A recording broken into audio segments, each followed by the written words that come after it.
here inside the International Space Station Flight Control Room right now. The teams are continuing to track and monitor the cooling loop issue on board the International Space Station. And to kick off our show today, joining me on console is the Expedition 38 Lead Flight Director, Judd Frieling. Judd, first off, thanks so much for joining me here today.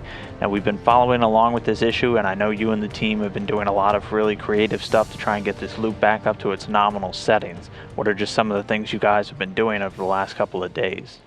Sure. As you're aware of, Dan, we're in a spot now with our external cooling loop Bravo that it's rejecting all the heat of the station, and we're trying to get this loop Alpha into a state where we can reject some of the heat of the internal loads. So just to set the stage a little bit there,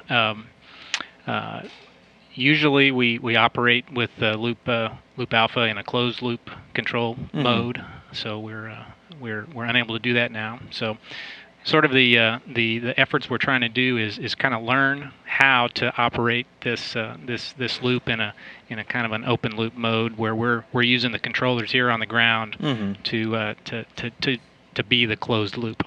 So real quick, just what was the failure?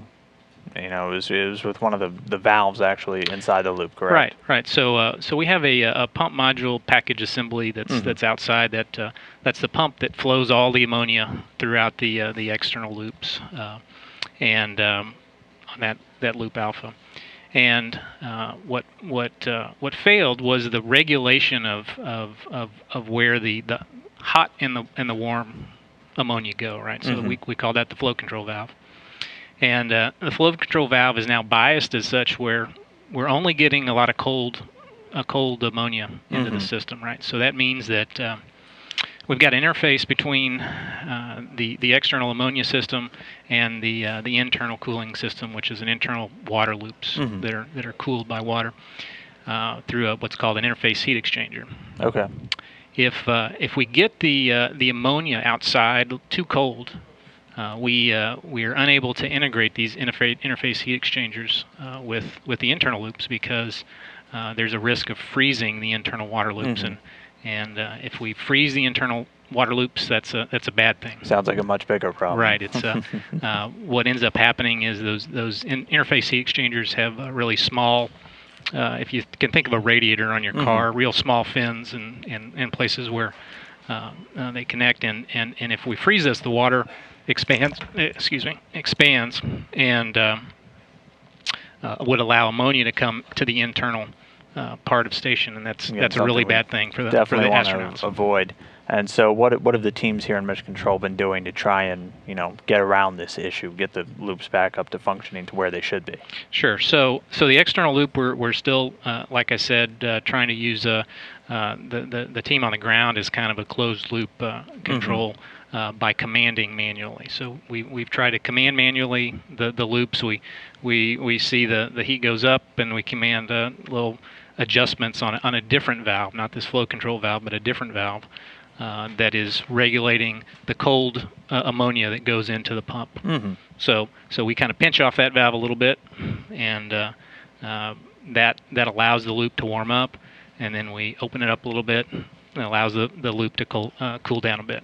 And it's my understanding that this is a loop that, before you guys targeted it, it was one that was just open or close. I mean, this is something that loop wasn't necessarily designed to do. Right. So this valve that we're manipulating is called a radiator return isolation valve.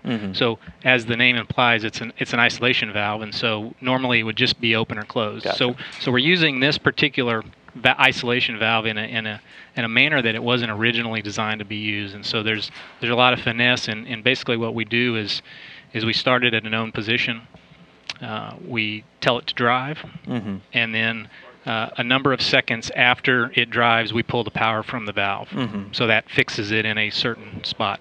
And can you give us just a general sense of how that fix has been working so far, or what you're looking at, or if you're going to continue doing that, or are you looking at other things, in the coming days? Sure. The fidelity that we have here on the ground to precisely control when that valve, starts moving and stops is on the order of about 0.2 seconds, 0.3 seconds, somewhere in that range. we really need the fidelity to be much finer than that. We need it to be on the order of 0.1 seconds. Okay. Okay. So the way we can reliably produce that is by putting some software on the computers on board that basically allows us to get that finer control. And so engineers and coders overnight have been working on kind of a software, we call it a patch, a software fix to one of the computers that controls that valve movement.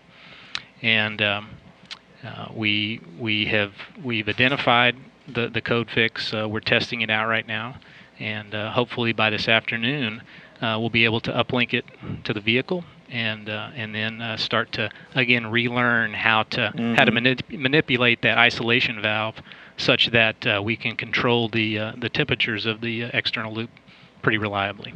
Okay. Well, thanks again, Judd. Again, the teams here in Mission Control flying a ship for over 10 years now, and they're still learning how to do new things with it.